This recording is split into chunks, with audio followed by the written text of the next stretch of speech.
Muy bien. Este es el último tema del programa de embriología general.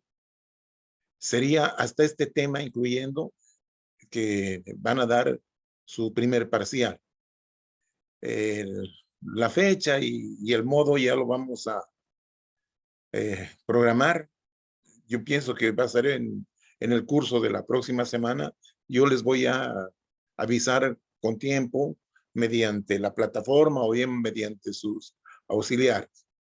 Muy bien, entonces empecemos con este último tema del programa de embriología general. Del tercer mes al nacimiento, vamos a ver los cambios que ocurren en el feto y la placenta. Desarrollo del feto, dice acá. Este periodo se extiende desde el comienzo de la 9ª semana hasta el nacimiento. Se caracteriza por la maduración de los tejidos y el rápido crecimiento del cuerpo.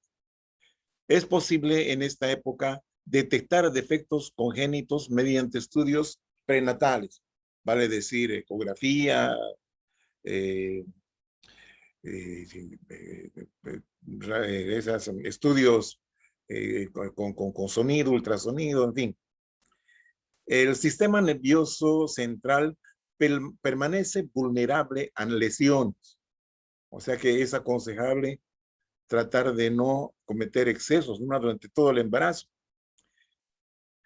Durante el tercero, cuarto y quinto mes, el crecimiento en longitud es extraordinario y el aumento de peso es notable en los últimos meses. Aquí tenemos la relación de la cabeza con el cuerpo. Fíjense, en el tercer mes prácticamente la cabeza ocupa la mitad, ¿no?, de la longitud cráneo-coxis o céfalo-caudal, si ustedes quieren, longitud céfalo-caudal. En el quinto mes es el 30%, es la tercera parte de la cabeza, miren.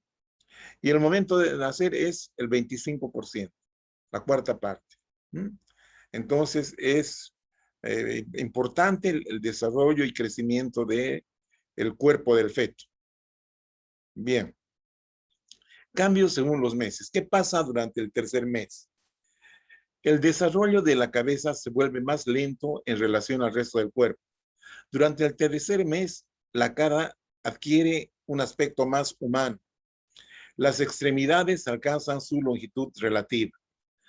En los huesos largos se forman centros primarios de osificación y los genitales externos son reconocibles. Eso es importante. O sea que a partir del tercer mes ya se puede identificar el sexo del feto. Hay retracción de las asas intestinales del cordón umbilical hacia la cavidad abdominal. No se olviden que había una etapa donde parte de las asas intestinales formaban lo que se llama la hernia fisiológica, ¿no? Entonces, en el tercer mes ya eso se reduce totalmente. A partir de este mes finaliza el periodo embrionario y pasa a denominarse el periodo fetal. O sea, de embrión que era, ahora se denomina feto, a partir del tercer mes. Muy bien. Los párpados del bebé se cierran y no volverán a abrirse hasta más o menos la semana 28. La cara del bebé está bien formada, o sea, ya tiene todas sus estructuras bien formadas, notables, ¿verdad? Las extremidades son largas y delgadas. Aparecen las uñas en los dedos de las manos y los pies. Los genitales también son visibles. El hígado del bebé en el tercer mes está produciendo ya glóbulos rojos. O sea que durante esta época el hígado es un órgano hematopoyético. La cabeza es muy grande, aproximadamente la mitad del tamaño del bebé. Ahora, la mano del fetito puede formar un puño, dice acá, y aparecen brotes dentarios para los futuros dientes del bebé. O sea, eso a nivel de los maxilares, ¿no es cierto? Ya se están empezando a formar los huesos, no se olviden. Brotes dentarios, entonces. En el cuarto mes, en esta etapa la piel del feto es casi transparente, es muy delgada. Está recubierta en sectores por un pelo fino llamado lanugo. Sobre todo está presente en la cabeza del bebé. Los huesos y el tejido muscular se siguen desarrollando y los huesos ya se vuelven más duros, o sea que se están mineralizando. ¿Mm? Se empiezan a mineralizar. El bebé comienza a moverse y a estirarse, perdón. ¿Mm? A partir entonces del cuarto mes, uno ya puede sentir los movimientos fetales. El hígado y el páncreas producen secreciones, ya están empezando a funcionar. ¿Mm? Ahora, el bebé hace movimientos de succión, hace movimientos, inclusive es capaz de introducir el pulgar a la boca y succionar. Ya, el reflejo de succión ya está presente a partir del cuarto mes. Entonces, en el tercer mes podemos ver acá, está el bebé dentro de su bolsita, que se llama, ¿no es cierto? El, el saco amniótico. Ahí pueden verse los ojos, el hígado a trasluz, ¿sí? Acá también podemos ver lo mismo, los miembros, miren, los miembros superiores, inferiores, la prominencia cardíaca, el cordón umbilical, la cabeza. Aquí están los futuros pabellones auriculares. El aspecto facial, ¿no? Se hace más humano, dice acá. Ya podemos ver las facciones, ¿no? O sea, como los párpados, la nariz, la boca. Las uñas también ya aparecen, ahí se nota, ¿sí? El aspecto facial. Ahí se ven los genitales, ¿eh? Los genitales. Aquí se ve, miren, una especie de, un material denso, sebáceo. Este es el unto sebáceo que se llama. Y aquí se puede ver algo del lanugo. Bien. Aquí estamos viendo en un hueso largo el centro primario de osificación, es este. Los huesos largos se forman a partir de modelos de cartílago y hialino. Esto es cartílago. Aquí recién se está osificando, ¿cierto? Se está volviendo hueso, se hace más duro. ¿Ya? En los meses cuarto y quinto, se produce un rápido aumento de su longitud, siendo la mitad de la longitud del recién nacido. ¿Ya? Entonces, 15 centímetros, longitud cefalocaudal y 500 gramos de peso. Promedio, durante el cuarto y quinto mes. La piel está cubierta por lanugo, ese pelito como lanita, bien delicada, ¿no? Y son visibles las cejas y el cabello. Sus movimientos pueden ser percibidos. Acá ya la percepción de los movimientos es mucho más clara. El feto empieza a expulsar orina, la cual se mezcla con el líquido amniótico. Las funciones de sus glándulas sudoríparas y sebáceas empiezan a desarrollarse. El intestino comienza a llenarse de una sustancia espesa secretada por el hígado y se denomina meconio. Entonces, es un material denso de color verduzco. Está mezclada con bilis, aparentemente. El feto ya puede oír. Es más activo, continúa moviéndose y flotando, ¿no?, en el líquido amniótico. La madre puede sentir una agitación en la parte inferior del abdomen. Esto se llama primeros movimientos fetales. Cuando la madre puede sentir, los primeros movimientos, es en la parte baja del abdomen. ¿Sí? En la parte baja. Bien. Al final de esta etapa, dice, el feto puede tragar, ya puede deglutir.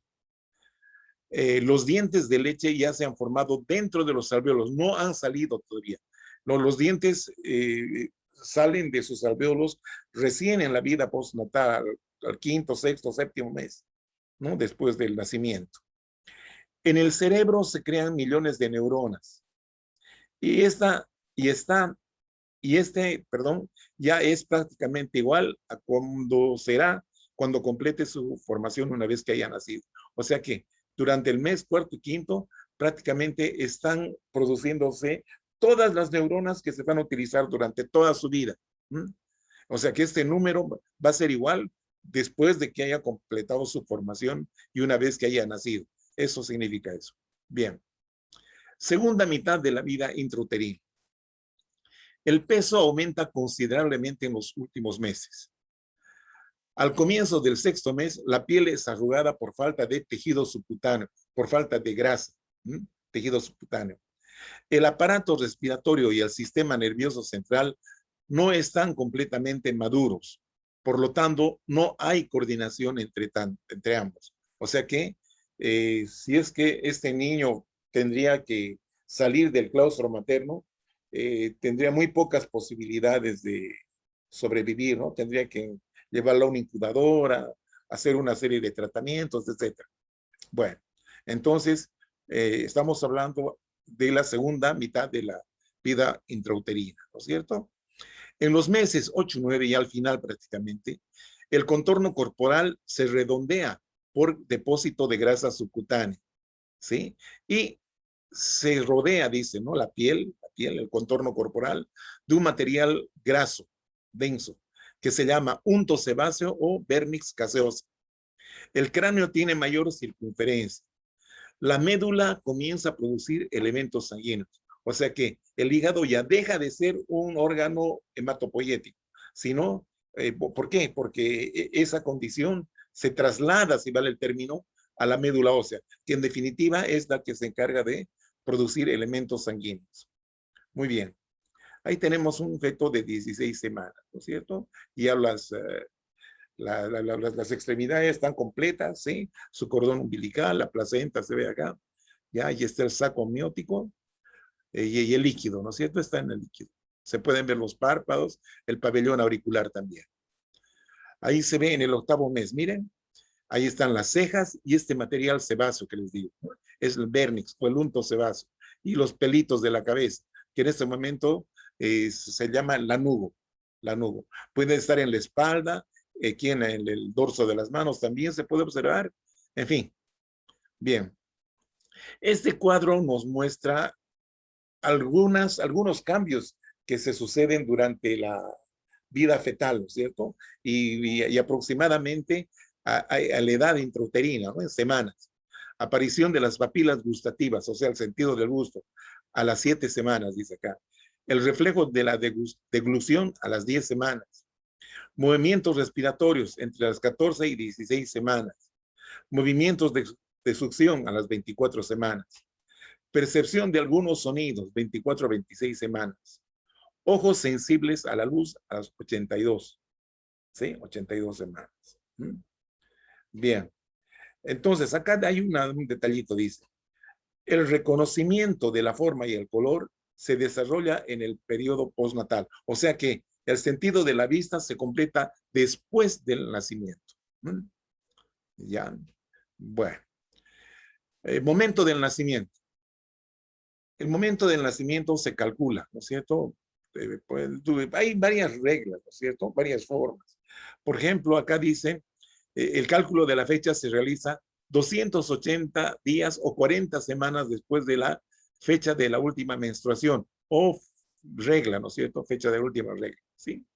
O bien 266 días o 38 semanas después de la fecundación en mujeres con periodos regulares, o sea, con periodos regulares, que cada 28 días tienen su ciclo menstrual bastante regular, ¿no? Pueden haber errores de cálculo. En ese caso, se considera un margen de 10 a 14 días, tomando en cuenta la fecha de última regla, ¿no es cierto? Si el nacimiento es mucho antes o mucho después, se clasifican como prematuros o postmaduros respectivamente. Si es necesario precisar la edad del embrión o feto, se recurre a la ecografía, porque ya existen eh, tablas, tablas establecidas, ¿sí? Para calcular la edad, digamos, correcta, ¿no es cierto? O sea, con el mínimo error. Bien. El trabajo de parto mismo se divide en 3 fases.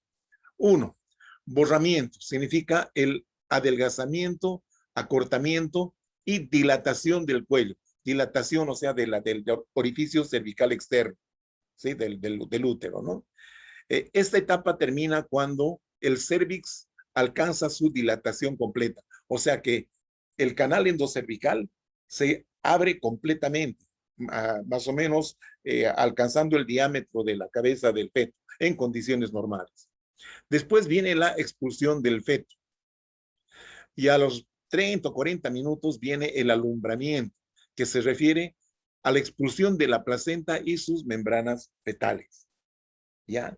Todas estas fases dependen de la interacción entre las hormonas y los tejidos, ¿no? De la madre, ¿no? Puede ser también de la placenta, obviamente, ¿no? El músculo liso del útero, etcétera, etcétera. Es muy importante aquí la interacción hormonal que les decía. Vernix caseosa, miren acá, este material blanquecino, aquí en la axila, debajo acá de la oreja, ¿no? Este es el unto sebáceo, acá también debajo del labio. Ahí miren los pliegues de la mano, los pliegues de la palma de la mano. El momento del nacimiento. Aquí estamos viendo un nacimiento natural. Este es un nacimiento normal. Es un nacimiento cefálico porque está saliendo por la cabeza, ¿ya? Porque hay las distocias que se llaman, las distocias en el nacimiento, que están los fetos transversales o bien de nalgas o bien de pie, ¿no? Eso no es normal. Entonces, en esos casos sí, ya se recurre a la cesárea. Ahí estamos viendo, ¿no? Le cortan la piel, la pared del útero y se extrae al feto. Ahí estamos viendo, el recién nacido. El neonato también se llama. Neonato o recién nacido. Bien. Pueden ser prematuros o postmaduros. Por ejemplo, en este caso es un niño bastante grande que pasó las 40 semanas, ¿cierto? Ya se quedó exageradamente dentro del claustro materno. O bien que ha nacido mucho antes ya de las 40 semanas, que es el promedio, ¿no? Son los postmaduros y los prematuros. Aquí tenemos los postmaduros. Miren, son grandes, y a veces nacen de este color violáceo, porque tienen sufrimiento fetal a veces, ¿no es cierto? O bien tragan meconio, ¿ya? Y eso no es nada recomendable, ¿no?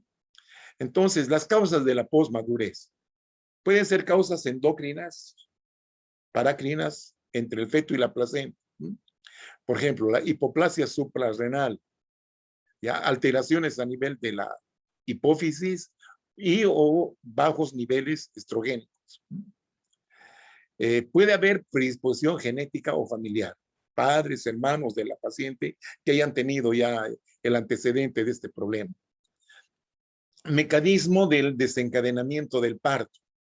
Acá dice que la reducción en la liberación de óxido nítrico por el cérvix puede retrasar el inicio del parto.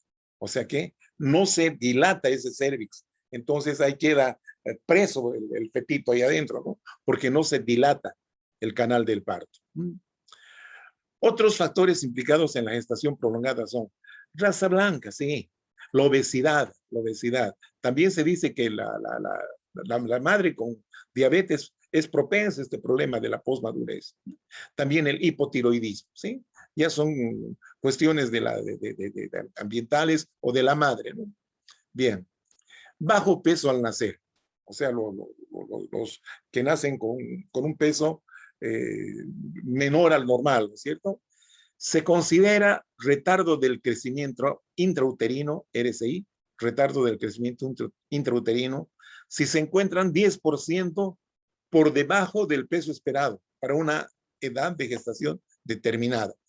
Como les decía, peso, talla y tiempo están ya establecidas en tablas. Entonces, uno espera que coincida, ¿no? Por lo menos, no exactamente, pero que coincida, ¿sí? Pero si hay estas variantes, ¿sí? Un 10% por debajo, digamos, de lo esperado, bueno, ya se los considera como, como un retardo del crecimiento intrauterino. Se denominan estos productos pequeños para su edad gestacional, PEG, pequeños para edad gestacional. Si nacen en una situación normal, se les llama adecuados para su edad gestacional, AEG, ¿ya? O bien, grandes para su edad gestacional, si ya se pasaron. Entonces son GEG. Bueno, entonces, todas estas situaciones pueden determinar deficiencias neurológicas, aspiración de meconio, hipocalcemia, hipoglucemia y síndrome de dificultad respiratoria en el feto, ¿no? Y que son, digamos, situaciones bastante riesgosas, ¿no? En la vida del bebé, ¿no? Del bajo peso al nacer. Bueno, Esto también tiene mucho que ver a veces con la madre, ¿no? Con la alimentación de la madre, con la situación, con la vida que lleva la madre. Bueno, afecta más a la raza negra, este problema del bajo peso, ¿no? También puede responder a anomalías cromosómicas, ¿m? Agentes teratógenos. La teratogenia son, digamos, sustancias que pueden alterar el desarrollo del embrión. ¿M? Infecciones congénitas, como por ejemplo infecciones venéreas, ¿no es cierto? Otros problemas maternos, como ser los vicios de que pueda tener la madre, etcétera, etcétera, ¿no? El factor principal que promueve el crecimiento es este factor, ¿no es cierto? Factor de crecimiento tipo insulina se llama. Esto durante la vida intrauterina. Después, el crecimiento postnatal, después del nacimiento, ya depende de la hormona del crecimiento, ¿no es cierto? Producida por la hipófisis. Bien, ahí tenemos un bebé de bajo peso al nacer. Miren al bebé comparado con la mano de la persona que lo cuida. ¿Ah? Es realmente, ¿no? Miren, prácticamente se nota, ¿no? El riesgo, el sufrimiento del fetito por respirar, etcétera, ¿no? Está intubado. Bueno, ¿qué pasa con la placenta, en el trofoblasto? Volvamos un poquito atrás. Al comienzo del segundo mes, hay abundantes vellosidades secundarias y terciarias rodeadas por sitio y sin sitio trofoblasto y están ancladas en el mesodermo de la lámina coriónica. Eso ya saben ustedes, conocen. Saben que es una vellosidad secundaria, terciaria, primaria, secundaria y terciaria. Bueno, ¿eh? Bueno, entonces, es este tejido placentario está separada del endometrio por lo que se llama la cubierta o membrana citotrofoblástica externa. Ya después o a partir del segundo mes, ya se origina lo que se llama el sistema vascular extraembrionario, el sistema vascular fuera del embrión, o sea, específicamente en el útero y la placenta. Bien, ahí tenemos, en el segundo mes. ¿Qué es lo que estamos viendo? Toda esta es la placenta. Fíjense, aquí está el pedículo de fijación y aquí está el producto. Aquí está el producto. Entonces, ¿qué es lo que está ocurriendo? Este tejido que era el mesodermo extraembrionario, ¿sí? Vamos a llamar la lámina o placa coriónica. Placa coriónica. De acá se desprenden los troncos de vellosidades, miren. Primero al principio son primarias, secundarias, terciarias, en fin, ya dependiendo de la etapa de desarrollo. Aquí está la cavidad coriónica, aquí está la cavidad endometrial, la cavidad del útero. Este es el endometrio, todo esto es el endometrio, ¿no es cierto? Este es el epitelio superficial de la mucosa endometrial, ¿ya? Aquí está dentro del endometrio uterino. Bueno, ahí vemos, ¿sí? Los sinusoides, ¿sí? Aquí, este es el sinsitio que perfora los sinusoides para que la sangre llegue hasta los espacios. Estos son los espacios intervellosos. Fíjense que estas son las venas, ¿no? Fíjense que en esta zona que es el polo embrionario, el trofoblasto, la futura placenta, se desarrolla mucho más que en este otro polo. Este es el polo abembrionario o vegetativo. ¿Mm? Eso es lo que estamos viendo entonces. Vamos adelante. Aquí vemos, ¿sí? Este es el endometrio ya, estos son los vasos endometriales, estas son las arterias espirales, y aquí vemos lo que es la decidua basal, digamos acá, ¿no? La porción materna de la placenta. Esta es la porción fetal de la placenta, ¿sí? Aquí están, digamos,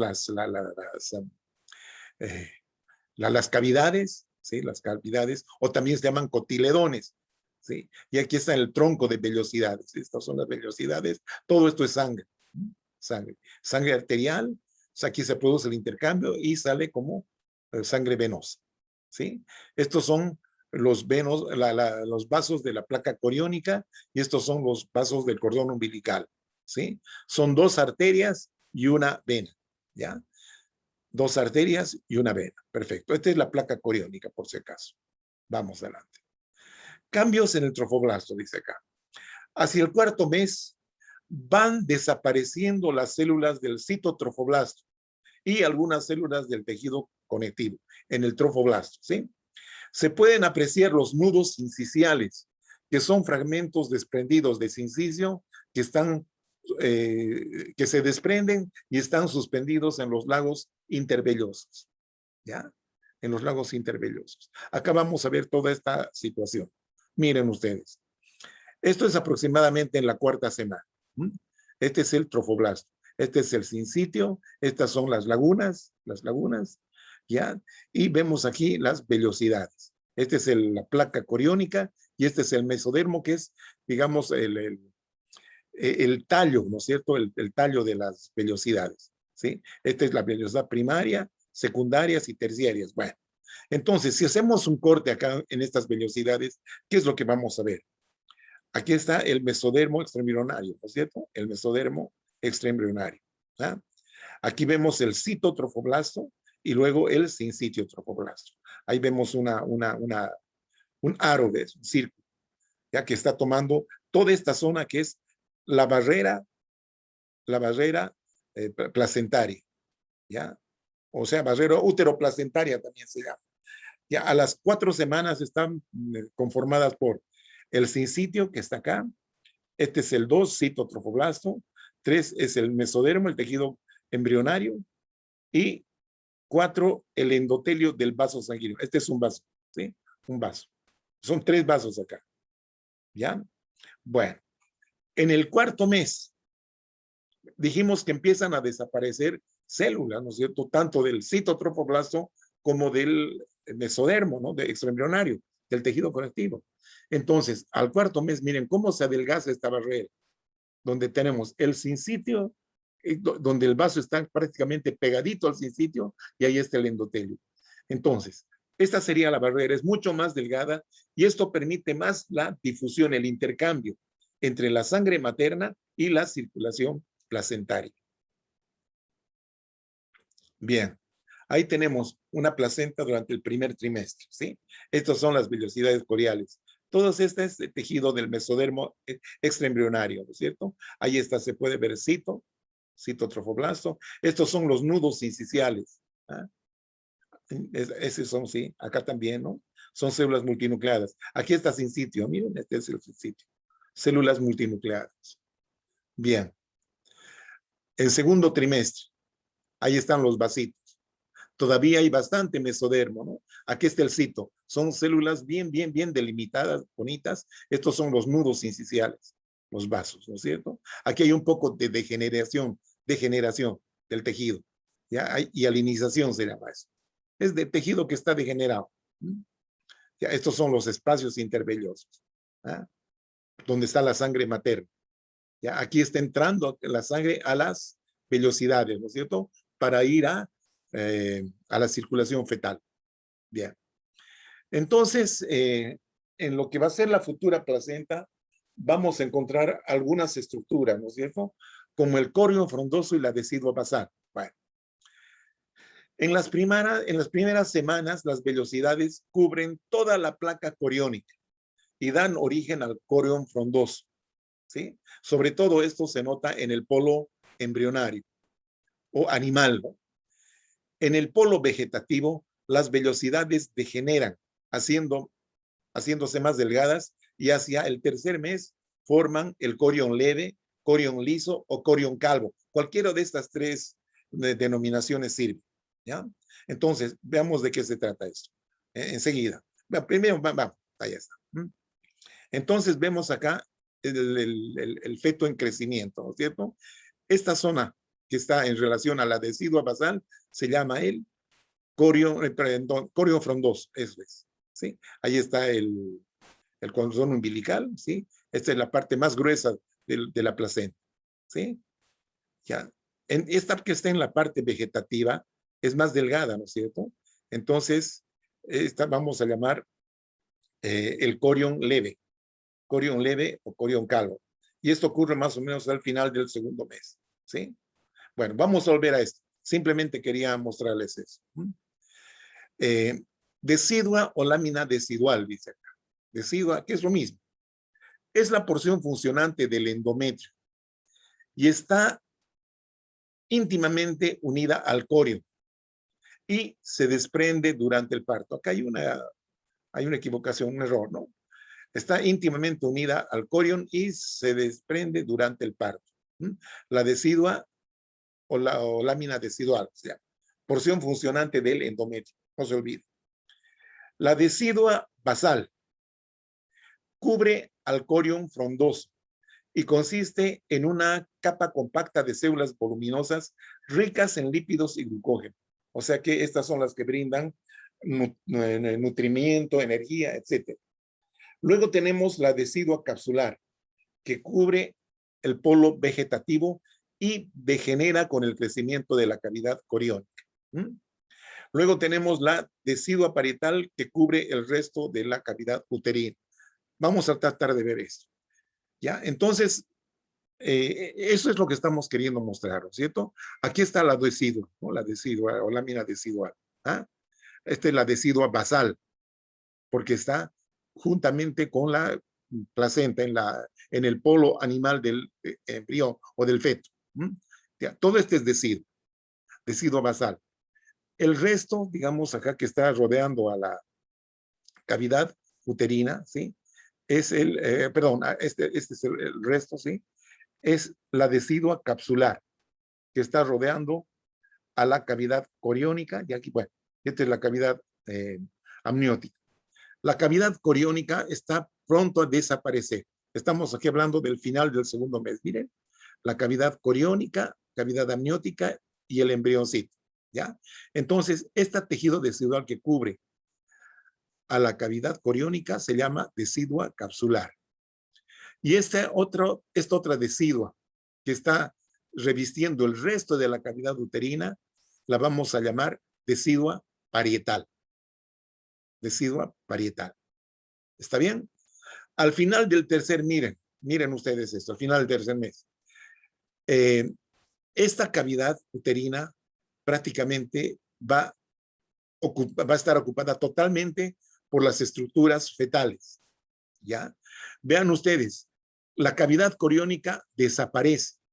¿Ya? Aquí estamos viendo la cavidad amniótica, que prácticamente ha hecho desaparecer. ¿Sí? Aquí se fusionan la decidua capsular con la decidua parietal. Miren acá, ¿cierto? Aquí está el cuello uterino, el canal del cuello, ¿no es cierto? Ahí está el cuello, la cavidad vaginal. ¿Eh? Entonces, acá ya se denomina placenta al final del tercer mes. ¿Eh? Aquí se ven estructuras velocitarias, ¿no? Las velocidades coriales. Bueno, entonces, aquí estaba mostrando, ¿no? Decidua parietal se fusiona con el corión leve y el amnios, dice acá, ¿sí? Acá en esta zona. Esta es la decidua parietal. Esta es esto ya viene a ser el corión leve, ¿ya? Y luego tenemos aquí la membrana amniótica. Estas tres se fusionan. ¿Ah? Bueno, ahí está la decidua basal. Aquí tenemos algunos tabiques intervellosos, las cavidades, muchas vellosidades y también nudos incisionales. Nudos incisionales. Bueno, cambios en la cavidad coriónica.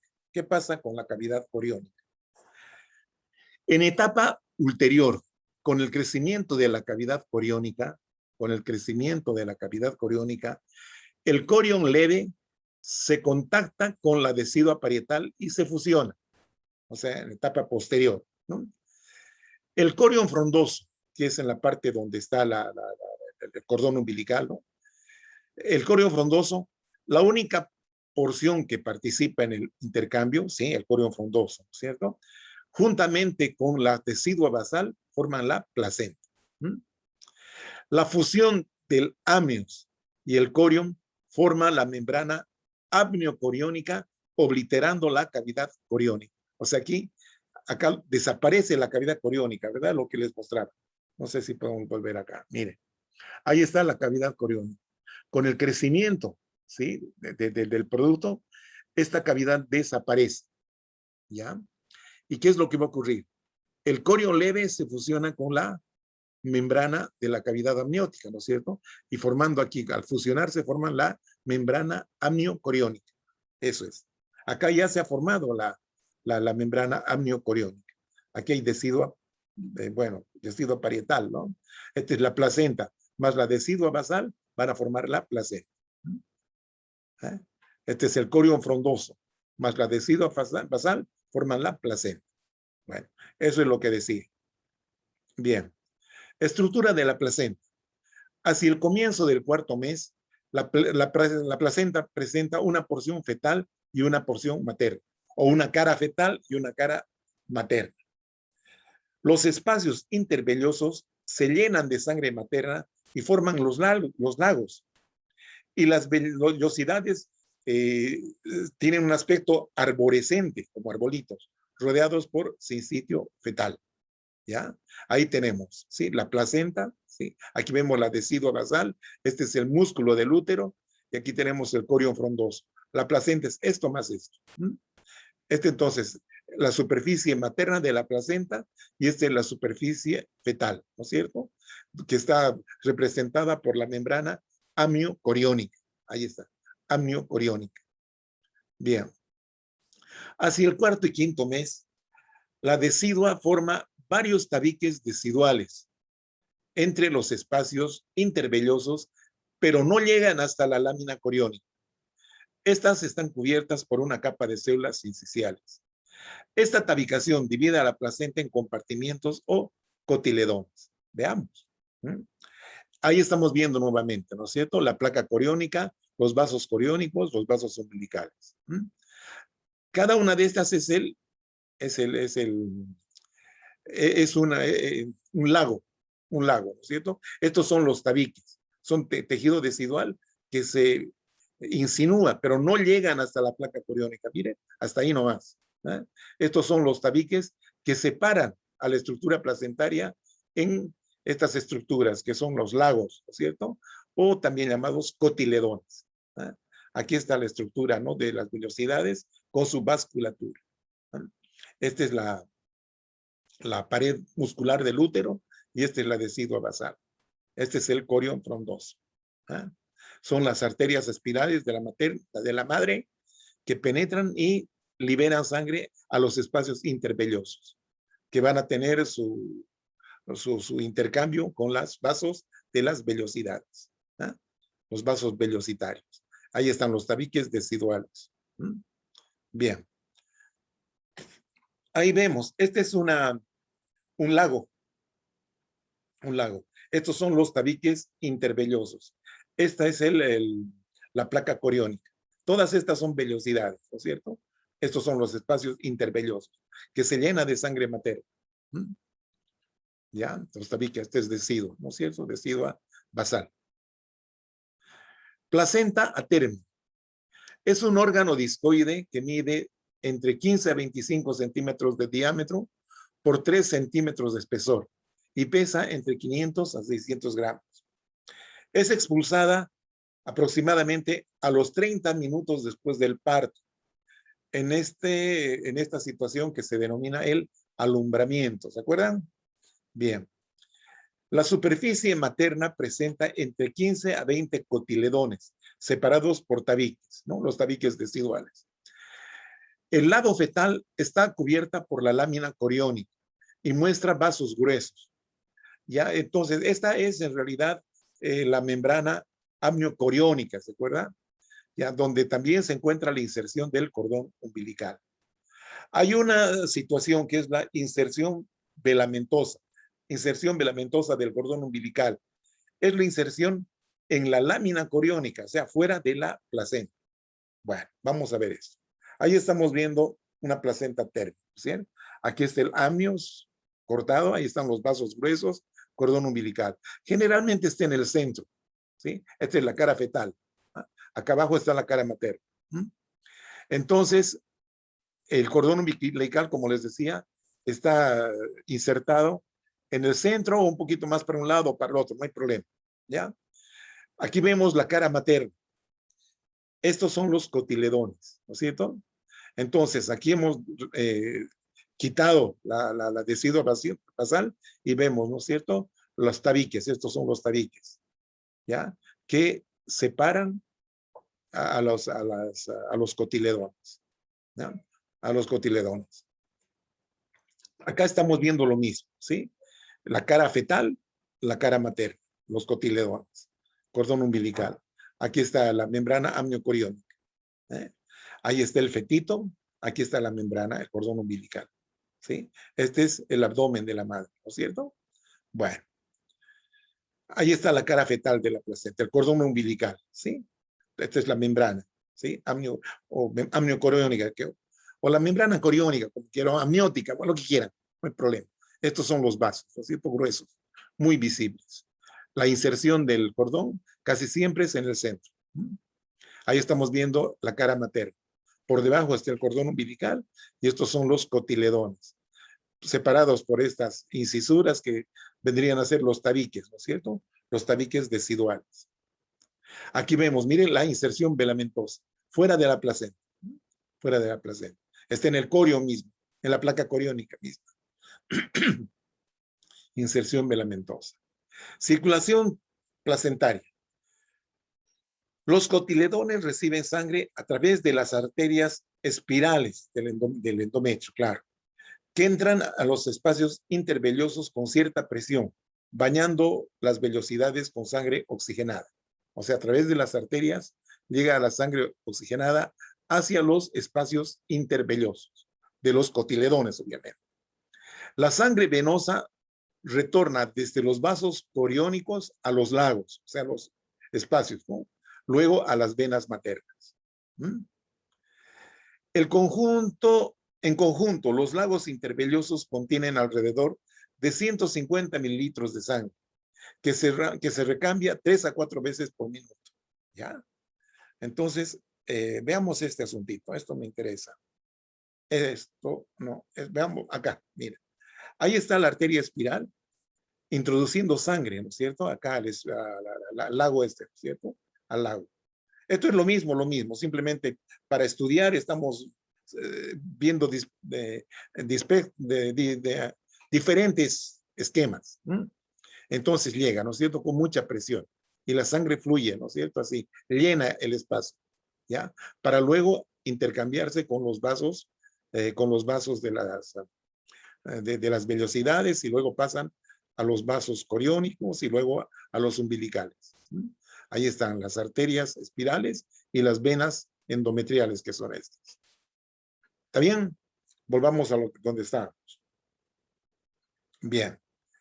Dice entonces que la sangre retorna desde los vasos coriónicos del feto a los lagos y luego a las venas maternas. En conjunto, dice acá que los lagos contienen alrededor de 150 mililitros y se recambia 3 a 4 veces por minuto. Ahí estamos viendo una placenta térmica. Este es el espacio intervelloso. Son las vellosidades coriales. Y fíjense, los vasos de las vellosidades, ¿sí?, casi siempre están marginales, cerquita a lo que va a ser el sincitio. Miren ahí, justamente para que se produzca el intercambio de la sangre materna que está llenando estos espacios y la sangre que va a llegar hacia el territorio fetal. Entonces, en esta zona está la barrera, ¿no es cierto?, hematoplacentaria. Esta es lo que se llama la circulación hemocorial. Así es. Ahí tenemos, ¿sí? Los tabiques, aquí están las vellosidades. Esta es una vista con microscopio electrónico de rastreo, ¿no? Se ve en 3D. Bueno, el intercambio placentario se realiza solo en las vellosidades cuyos vasos están en íntimo contacto con el revestimiento sincicial, ya que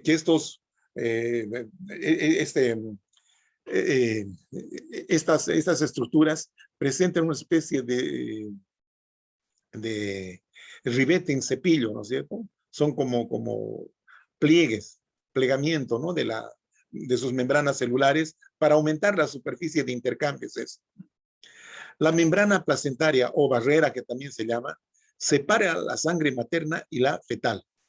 Al principio es gruesa y luego a partir del cuarto mes se adelgaza. Eso es lo que vimos, ¿no es cierto?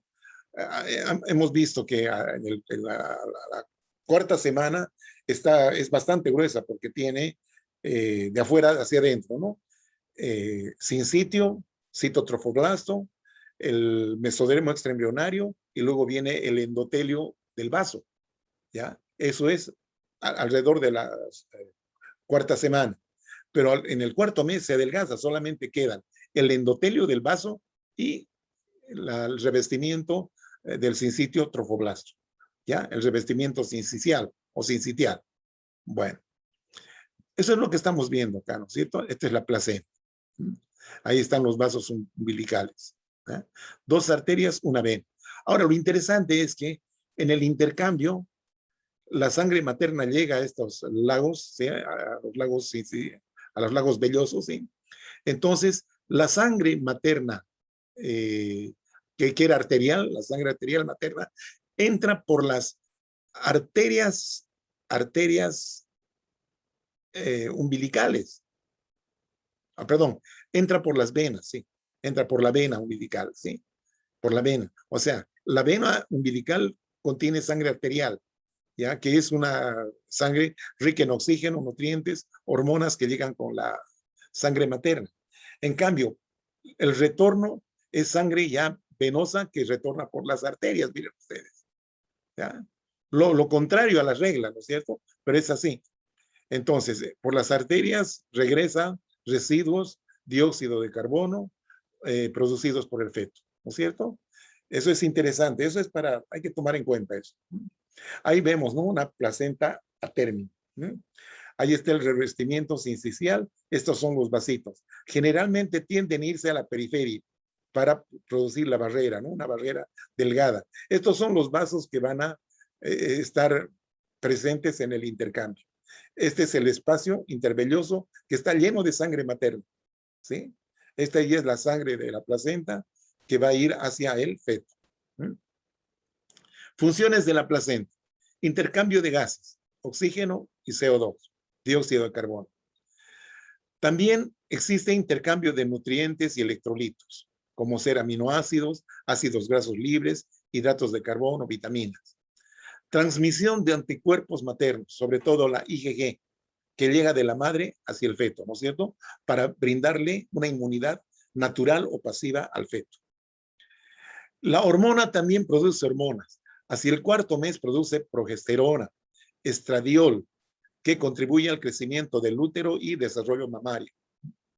Gonadotrofina coriónica humana, que mantiene al cuerpo lúteo. Somatomamotrofina, bueno, que participa en el desarrollo del feto y de las glándulas mamarias maternas. Entonces son las hormonas que se producen en la placenta. ¿Qué pasa con el amnios y el cordón umbilical? Hacia la quinta semana se forma el anillo umbilical primitivo, que contiene una serie de estructuras. Contiene el pedículo de fijación, que incluye la alantoides y los vasos umbilicales. El pedículo del saco vitelino con los vasos vitelinos. El canal que comunica las cavidades intra y extraembrionarias. Posteriormente se forma el cordón umbilical primitivo, que contiene el pedículo del saco vitelino y los vasos umbilicales. Bueno, durante el tercer mes es posible apreciar transitoriamente asas intestinales en el cordón, ¿no es cierto? Lo que se llama la hernia umbilical fisiológica. Al final del tercer mes, la cavidad en el cordón desaparece y quedan solo los vasos umbilicales rodeados por un tejido laxo que se llama gelatina de Wharton. Bien, eso es lo que decíamos, ¿no es cierto? Este es el anillo umbilical primitivo, ahí está, ¿no es cierto? Ahí está el fetito con todas sus estructuras. Este anillo que contiene, dijimos que contiene el pedículo de fijación con los vasos umbilicales, ¿sí? Contiene el saco y los vasos vitelinos. Ya, perfecto. Ya, eso, digamos, en época temprana, ¿no es cierto? Más tarde, este anillo se reduce. Aquí estamos viendo el corte, miren, ¿no es cierto? Aquí está el conducto vitelino, la cavidad, ¿no es cierto? Conducto, la cavidad extraembrionaria y el pedículo de fijación que contiene el alantoides también. Bueno, luego este anillo se va a reducir, ¿ya? Y vamos a ver qué estructuras va a contener. Contiene el pedículo y el saco vitelino, ahí está el saquito, ¿no? Y un asa intestinal, ¿sí? El asa intestinal. Esta es la hernia fisiológica. ¿Ah? Este es el pedículo y este es lo que quedó del saco vitelino. Y por otro lado es el pedículo de fijación con los vasos y el alantoides. ¿Ah? Bueno, ahí está cavidad coriónica y otras estructuras. Aquí vemos en un corte histológico, ¿sí? Un vaso umbilical, ¿ya? Este es el alantoides y esta es la gelatina de Wharton. Gelatina de Wharton, así se llama. Ahí está el cordón umbilical, ya cuando una vez que nació el feto, que nació el fetito. Este es el recién nacido o neonato, dijimos, ¿verdad? Así es. Ahí tenemos cortes histológicos del cordón umbilical. ¿Eh? Siempre dos arterias y una vena. Dos arterias y una vena. Este es la gelatina de Wharton. Gelatina de Wharton. Ahí vemos con mayor detalle, ¿no? Pared de un vaso y esta es la gelatina, ¿sí? Es un tejido laxo, como les decía, muy parecido a la gelatina, de color blanquecina, blanca. Ahí vemos, ¿no es cierto? Fibroblastos, que en realidad son células mesenquimatosas muy maduras. Vaso sanguíneo, mucha matriz extracelular. Bien. Anormalidades del cordón umbilical. Al nacimiento, el cordón umbilical mide 50 a 60 centímetros de longitud por 2 centímetros de diámetro. Es de aspecto tortuoso y presenta los nudos falsos. Ya vamos a ver de qué se trata. El cordón muy largo puede provocar circulares de cordón, o sea, puede enrollarse alrededor del cuello del feto. Y si es muy corto, puede producir tracción de la placenta. ¿Ya? Puede encontrarse como una anomalía, ¿no es cierto? Como una normalidad. Una sola arteria, con la probabilidad de 20% de presentar defectos cardíacos y vasculares. Normalmente son dos arterias, ¿no? Pero aquí puede haber una sola vena. Ahí está el cordón umbilical, hay las membranas placentarias, ¿no? Vamos a ver, este es un nudo falso. Es un vasito que se ha anudado, no llega a ser un nudo ciego. Es un nudo falso, ¿ya? Para diferenciarnos del nudo verdadero, mire, nudos verdaderos. ¿Ya? Esto es muy peligroso, realmente. Si es que hay un poquito de tracción, estos suelen comprimirse totalmente y no permitir la llegada de sangre al feto, no permitir el intercambio, ¿no? Sanguíneo. Nudo verdadero. El otro era falso. Ahí están las circulares de cordón, miren, alrededor del cuello. Acá prácticamente lo he estrangulado, pobre fetito. Lo mató. Bandas amnióticas, producidas por desgarros del amnios debido a infecciones o efectos tóxicos sobre el feto o las membranas. Pueden rodear a partes del feto, sobre todo extremidades y los dedos, pudiendo generar amputaciones, constricciones en anillo, etc. Ahí estamos viendo, miren, constricciones en anillo o amputaciones, como en este caso. Ahí vemos, está marcadito, ¿no? Las constricciones. Acá también, miren, ya que son bridas o bandas amnióticas. Bien. El feto y sus membranas. Ahí está el fetito con su placenta y todas sus membranitas. Completito el fetito. Ahí está con su pelito, inclusive se ve. Cambios placentarios al final del embarazo. En la placenta se pueden producir modificaciones que podrían significar una reducción del intercambio entre las dos circulaciones. Esto ya al final, ¿cierto? Al final. Ya la placenta puede producir modificaciones. Todo esto lleva a cabo, digamos, el proceso de nacimiento, ¿no? El proceso de trabajo de parto. ¿No? Estos cambios, ¿no es cierto? ¿Por qué? Hay aumento de tejido fibroso en el centro de las velocidades. Eso ya, digamos, dificulta ya un libre intercambio, ¿no? De sangre entre el feto y la placenta, ¿no es cierto? Aumento de las membranas basales o engrosamiento de membranas basales en los capilares fetales, ¿verdad? De la placenta, obviamente. Obliteración, o sea, cierre de los pequeños capilares de las vellosidades. Depósito de material fibrinoide en las superficies de las vellosidades que pueden producir áreas de infarto. Un área de infarto es un área donde no hay llegada de sangre, ¿sí? Una zona, digamos, se llama también isquémica, infarto o isquémica. Una zona con falta de aporte sanguíneo. Ahí estamos viendo, mira estas zonas de hialinización de la pared de la vellosidad. Sí, este es el mesénquima, ¿no es cierto? Otras vellosidades que están bien y este es el espacio intervelloso. Ahí vemos, miren, el engrosamiento en esta parte, ¿no? del sitio. ¿Eh? Hay mayor depósito de matriz. Esto se llama fibrosis, ¿no? De las vellosidades. ¿Ya? Entonces, todo eso nos lleva a que tiene que desencadenarse el proceso de parto. El proceso de parto. Bien. ¿Qué pasa con el líquido amniótico? Es un líquido acuoso y cristalino, producido por las células amnióticas y al principio se origina de la sangre materna, dice acá.